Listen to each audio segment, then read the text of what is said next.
the last hope of the United States. The world had always known peace until it didn't. The year was 2035 when the first reports came in. Massive ships descending from the sky, alien warships that appeared out of nowhere, each one massive enough to cast shadows over entire cities. At first, it was believed to be a misunderstanding, perhaps a military operation gone awry. But within hours, humanity had its answer.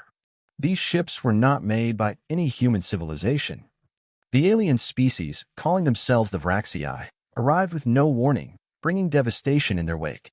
These creatures were towering beings with sleek, metallic armor and a deadly advanced technology that could wipe out anything in its path. They spoke only one language, Force. And when they landed, they began their conquest of Earth's greatest cities. They struck with precision, hitting Washington, D.C., New York, Los Angeles, and more, quickly disabling the world's most powerful military forces.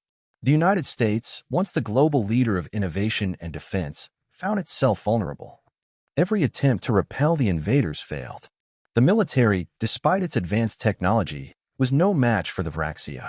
Governments across the world scrambled to hold on, but the truth became clear: humanity was not prepared for this. But there was one thing the Vraxii could never understand. Though devastated, Americans, one of the most diverse and complex nations on Earth, refused to crumble.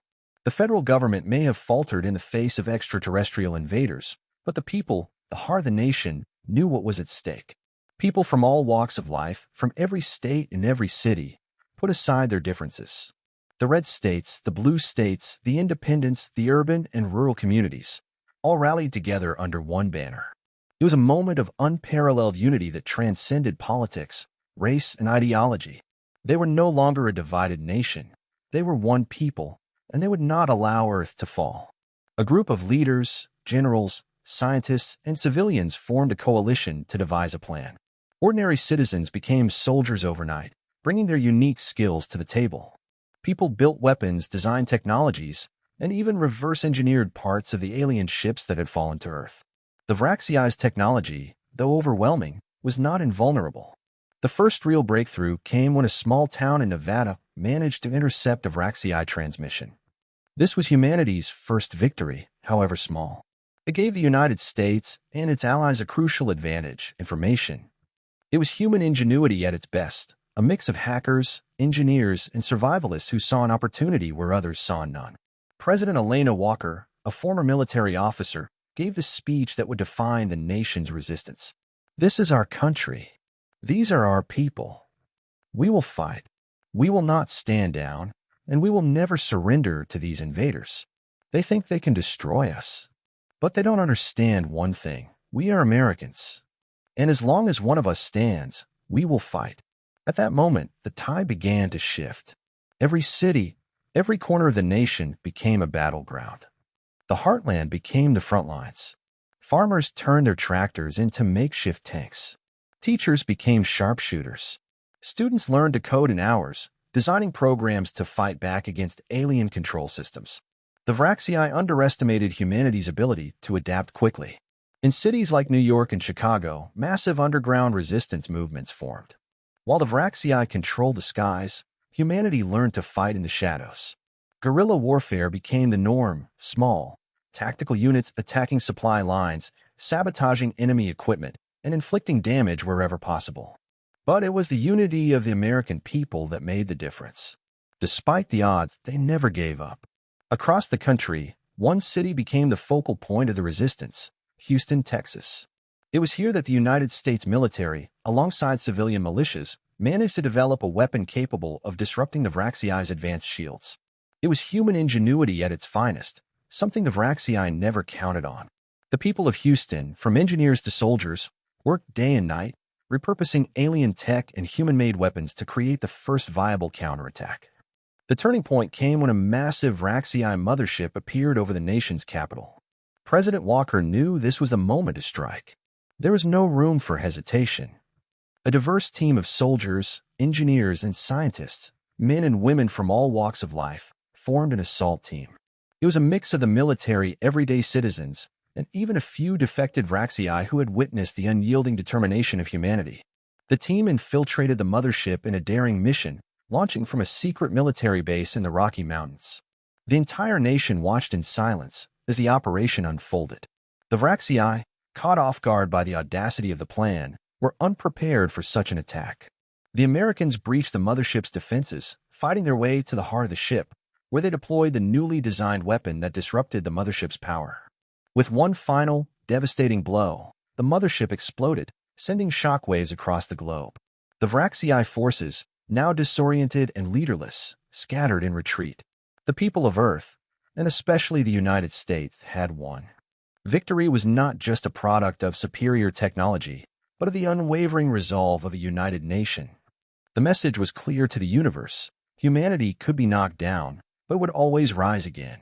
The United States had become the symbol of that strength, a beacon of hope for all of humanity. The Vraxii had learned a hard lesson that day. Never underestimate the power of a united people. The galaxy trembled in uncertainty as they watched the humans, our wild, unpredictable, and ever-surprising neighbors, take their place at the center of the cosmos. But what none of us understood was that the real test had only just begun. After the collapse of the Alarian Empire and the battle at the Kiran Rift, humans had proven themselves capable of miracles. Their ingenuity, their unity under pressure, and their sheer stubbornness had shattered preconceived notions about what a species could do when pushed to the edge. But to some, that was a problem. To others, it was an opportunity. The delicate balance of the galaxy, once dominated by a few advanced species with a rich history, had tilted. The human presence had upset centuries of order, breaking free from the patterns the more established powers had relied on. Not a single entity could predict how humanity's trajectory would impact the future. And it wasn't just the fact that humans could adapt to anything they faced, but the way they brought others along with them. A particularly interesting development had begun to take place on the fringes of the galaxy. Once dismissed as unimportant, the humans had established outposts and thriving colonies in systems that others had ignored for centuries. They didn't simply survive in the harsh environments. They thrived in them. They found ways to work with the planets that other species would have deemed inhospitable and turn them into prosperous hubs of industry and knowledge. And then came the whispers of something else. The humans, it seemed, were developing something far beyond what any of us expected, an alliance. They weren't just conquering new systems or expanding their borders. No, they were gathering allies, species from all corners of the galaxy who had once stood in opposition to one another, some who had fought bloody wars for millennia, now sitting at the same table, working together. From the towering Shakhar, whose martial prowess had been unmatched, to the enigmatic Zypherians, whose mastery of energy manipulation made them revered but reclusive, they were all suddenly cooperating. And why? It was the humans who'd shown them the power of trust, cooperation, and the strength that comes from a united front. No longer did these species see themselves as mere factions. They saw themselves as part of something greater. But there was one more shift that humans had yet to reveal, themselves. In the shadow of their accomplishments, an unsettling question had begun to ripple through the galaxy. What was it about humans that made them so resilient, so dangerous when cornered? The answer was a simple truth that the other species had failed to understand. Humans were not afraid to sacrifice. The warlords and emperors of other species had grown accustomed to the idea of sacrifice. But they saw it as a tool, a means of maintaining power. Humans, however, sacrificed because they had to. It wasn't a game. It wasn't a strategy. It was their survival instinct. And the moment they realized that, they became unstoppable. The Great War of the Six Systems was proof of that. For months, the galaxy held its breath as human fleets clashed with the combined forces of the Calther Confederacy and the Vervac Dominion. The odds had been astronomical. Even the humans had known that a full-scale war against these two major powers would lead to unimaginable loss. But in the final days, when it seemed humanity would be swallowed by the weight of the enemy's might, the unexpected happened. Humans changed the rules. Their allies, some of whom had once sworn to destroy humanity, had been transformed by their influence. They had adopted human tactics, learning the value of calculated risk and surprise strikes. The humans had shown them how to make decisions based on heart as much as strategy, how to fight not just for victory, but for hope. In the midst of the last battle, when all seemed lost, humans did the one thing that no other species had ever dared. They released the Saviors, an ancient relic from the earliest days of their existence. It was a weapon, yes, but more importantly, it was a symbol. It was their belief that when they put everything on the line, they would never truly lose. As the weapon tore through enemy fleets, Breaking the lines of their once impenetrable defenses, the humans made their final stand. No, it wasn't just about the weapon, it was the humans' unwavering belief that they would win. And they did. With the dust settling and the echoes of war fading away, the galaxy now understood what had been revealed. Humanity was not just another species in the stars. They were something new, a force unto themselves. And they had proven that they didn't just survive the galaxy's trials. They shaped them. The rest of the galaxy was left to pick up the pieces, but there was no question now. Humanity had earned their place as the most formidable power in the known universe.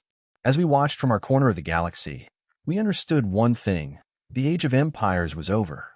The future belonged to those who had the courage to truly change. And we would never forget who showed us that. The legacy of humanity. The dust of the final battle over the six systems had barely settled before the galaxy started to acknowledge something undeniable. Humanity had altered the very fabric of the universe. The keystone moment, the defeat of the Calther Confederacy and Vervac Dominion, had not only shaped the political landscape, but it had rewritten the rules for how any species would approach the unknown. The human warlords, scholars, and leaders who had once fought with little more than their wits and will were now at the helm of something far greater. But it wasn't just the human victory that shook the galaxy. It was the promise of what came next. Humanity's rise had been sudden, breathtaking, and somewhat terrifying to many of the galaxy's more established species. The humans had learned from their mistakes and refined their tactics with an adaptability no one had anticipated. It was the kind of strategic ingenuity that could be observed in a species who had once fought with nothing but their determination and now wielded not just technological prowess but a boundless sense of potential. The humans had revealed their true strength. It wasn't just in their weapons, fleets, or brilliant minds. It was in their unity. The first signs of a new era began to manifest in the years following the Six Systems War. Diplomatic emissaries from humanity traveled far and wide, but rather than imposing their rule, they spread a message of cooperation. Of all the species that had witnessed humanity's evolution, perhaps none was more astonished than the Xerians, the once cold reptilian race who, in their minds, had never known a way to cooperate with others. To them, survival was solitary, and alliances were often seen as temporary and shallow. But in their ancient, war-torn halls, a meeting was being held that would forever change their future. The human emissary, a young leader by the name of Captain Maria Hale, entered their chambers with nothing more than a few documents in her hands and an unshakable belief that peace could be achieved. The Xerians, who had long dominated entire sectors of the galaxy with their merciless military strategies, found themselves questioning the very essence of their existence. "Why must we always conquer?" they asked. "Because you think that's the only way to win," Hale had replied, her voice calm, yet filled with conviction. "But power doesn't just come from domination. It comes from working together, from creating something that stands even when the enemy is far more powerful. When you give, you gain more than you ever imagined." The Xerians didn't immediately agree with her, but her words struck at something deep within their minds. They had seen the humans. They had witnessed their wars, their struggles, and their ultimate triumph. And in the quiet aftermath of humanity's victory, the Xerians, too, began to consider and hum. This ideological shift was not isolated to the Xerians. Across the galaxy, others were observing humanity's rise in a similar light. The Zypherians, a mysterious race known for their mastery over energy manipulation, had spent centuries in isolation, fearful that the wrong alliance would endanger their precious knowledge. Yet they were witnessing firsthand what humanity could accomplish when backed into a corner. They had long believed that power should be wielded only by those who could comprehend the deepest levels of energy manipulation. But humanity was different. They had found a way to move beyond the concepts of power as a mere force and began to view it as something more profound. The Zypherians invited a group of human scientists into their sacred laboratories to share in their discoveries. These human scientists, rather than competing with the Zypherians, sought to learn from them, to understand their methods, and to contribute their own insights. It was a rare moment in the galaxy, one where knowledge was not hoarded but shared. And for the Zypherians, it was a revelation. "We have not lost our ways," one of the Zypherian leaders said, "but we have been blind. We believe that power was something you take, but perhaps it is something you give." It was these moments, these rare, transformative exchanges, that slowly began to turn the tides of galactic history. Humanity wasn't just gaining allies, they were transforming those they encountered. Even in their quietest moments, humans were not just shaping the future. They were reshaping the very foundations of how others perceived cooperation, power, and strength. Yet, not all were ready for this shift. The remnants of the Calther Confederacy and Vervac Dominion, though defeated, had not vanished entirely. While the peace treaty had been signed, the scars of war remained, and some factions within the defeated powers were unwilling to accept the changes humanity had wrought. Their leaders, embittered and disgraced, rallied those who still believed that the galaxy belonged to the strongest, to the most ruthless. The secretive faction known as the Black Echo, formed from the remnants of the old regimes, began to plot their return. They knew that humanity's new alliances were fragile. The galaxy was full of opportunists, and the humans' idealism, as they saw it, could be exploited. At first, their movements were subtle, infiltrating the outer reaches of the galaxy with small skirmishes and subtle sabotage. They played on the fears of species still wary of humanity's power, offering them an alternative path, one of strength and dominance, one that would restore the ancient empires to their former glory. But humanity had already proven that their greatest strength was not in war alone, but in their ability to respond to a threat with creative and unexpected tactics. Once the Black Echo's activities were uncovered, the humans did not react with brute force. They used their own form of subversion, a new breed of diplomacy and military strategy that combined empathy with intelligence.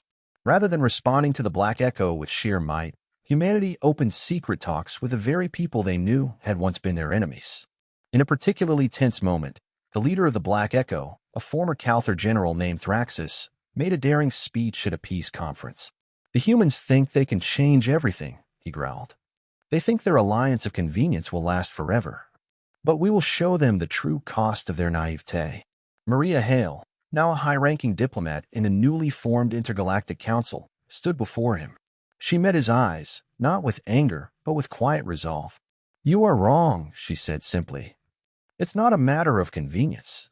It's a matter of survival. And we're not going anywhere." As the years passed, the situation only grew more complex. Humanity had not simply earned a place among the stars. They were now a force that had to be contended with politically, militarily, and ideologically. The Black Echo had not been defeated completely. While their leaders were in retreat, their influence still lingered, and they continued to test humanity's resolve. But humanity's strength wasn't just in their weapons or fleets. It was in their commitment to their alliances, their ability to inspire those who had once seen themselves as adversaries. The true power of humanity was in their unwavering belief that the galaxy could be a place of peace, where every species had a voice, a place, and a purpose.